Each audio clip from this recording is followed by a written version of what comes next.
नमस्कार, मी पंजाब डक। आज आहे 4 जून 2025।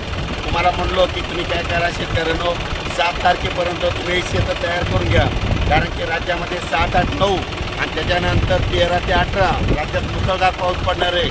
जर तुम्ही ह्या 5-6 दिवसामध्ये शेतं नाही तयार केले तर तुमची पेरणी 20 जूनच्या नंतर होणार आहे, कारण की 7, 8, 9ला पाऊस पडणार आहे आणि 13 ते 18 मुसळधार पडणार आहे। आणि पाहू शकता की स्वतःहून तुम्ही या ठिकाणी पेरायला तर तुम्हाला बघू शकता।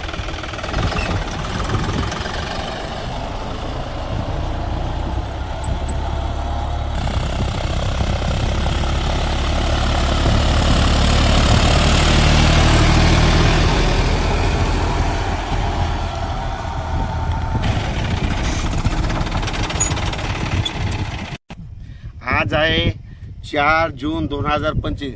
महाराष्ट्रातल्या शेतकऱ्याला सांगू इच्छितो, तुम्ही काय करा, आणखीन 5, 6, 7 म्हणजे 3 दिवस आणखीन तुम्हाला शेतीचे कामं करायला वेळ आहे। तुम्ही असं पाळी घालून घ्या, कारण की राज्यात 7 जून, 8 जून, 9, 10च्या दरम्यान एकदा थोडा पाऊस येणार आहे, भाग बदलत पडणार आहे, म्हणून हा अंदाज लक्षात घ्यायचा। जर काही शेतकऱ्याचे 10 जून पर्यंत शेत नाही तयार झाले